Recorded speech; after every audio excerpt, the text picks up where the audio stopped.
আসসালামু আলাইকুম সুপ্রিয় দর্শক, আপনাদের ভালোবাসায় আসলাম এক অসহায় মেয়ের কাছে। আমরা শুনবো তার জীবন কাহিনী। আসসালামু আলাইকুম। ওয়ালাইকুম আসসালাম। আপু কেমন আছেন? এই তো ভালো আছি, আপনি ভালো আছেন? জি আলহামদুলিল্লাহ, আল্লাহ তাআলা রাখছে ভালো।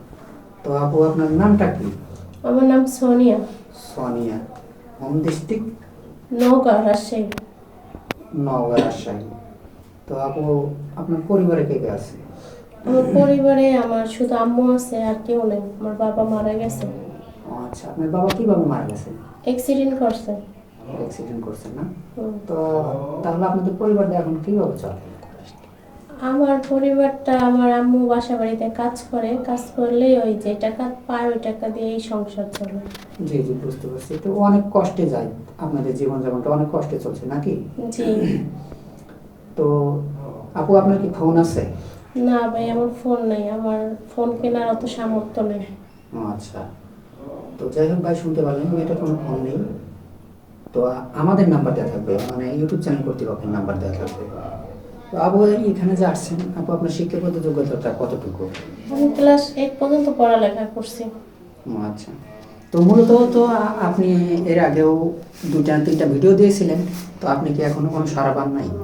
না, কোনো সাড়া পাই নাই। সাড়া পান নাই। তো বাংলাদেশের 64টা জেলা, কোন জেলাটা আপনার পছন্দ?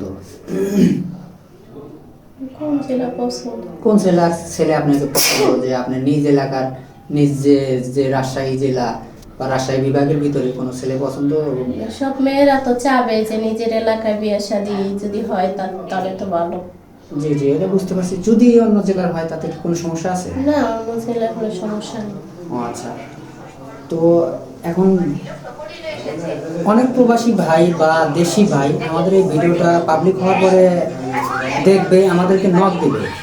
তো নক দিলে আপনাকে কিভাবে পাবে, আপনি কি একটু বলবেন? আপনাদের নাম্বার স্ক্রিনে দিয়ে রাখবেন, আপনারা আমারে জি জি, বুঝতে পারছি। তো এখন আপনি যে এখানে আসছেন, আপু আপনি তো নামাজ কালাম পড়েন নাকি? জি ইসলাম পড়ি। নামাজ কালাম পড়েন না? তো যাই হোক, এখন আপনার এলাকায় বিয়ে শাদী হতে গেলে কি যৌতুক লাগে? হ্যাঁ, আমাদের এলাকায় যৌতুক লাগে। কত টাকার মতো? অনেক টাকা, 3 লাখ 4 লাখ টাকা যৌতুক লাগে বিয়ে দেওয়ার জন্য মেয়েদের। আর এতটা টাকা দেওয়ার সামর্থ্য আমাদের নাই, এর জন্য আমি অনলাইনে আসলাম কাপড়ের জন্য। যদি কোনো হৃদয় ব্যক্তি থাকেন তাহলে আমার।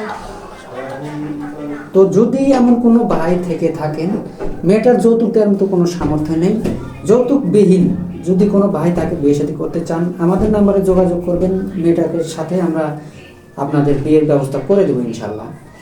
তো যাই হোক আপু, আর একটা কথা। তো আপু আপনি যদি আপনাকে একটা ফোনের ব্যবস্থা করে দেয়, 2 দিন কথাবার্তা বলে, তো আবার আপনি সেই ভাইকে ব্লক করে দিবেন না? না না, বলো করবো কেন? যে আমার ফোন দিয়ে দিবে তার সাথেই তো আমি কথা বলবো। না শুধু কথা বলবেন, বা বিয়ে শাদী যদি করতে চান বিয়ে শাদী করবেন? হ্যাঁ হ্যাঁ, করবো। আচ্ছা। তো যাই হোক, মেয়েটার যৌতুক দেওয়ার মতো কোনো সামর্থ্য নেই। যদি কোনো এমন হৃদয়মান ব্যক্তি থাকেন, তাহলে আমাদের নাম্বারে যোগাযোগ করবেন, মেয়েটার সাথে যোগাযোগ করে দেওয়ার ব্যবস্থা করে দেবো ইনশাল্লাহ। ভালো থাকবেন, সুস্থ থাকবেন। এবারে শেষ করছি, আল্লাহ হাফিজ।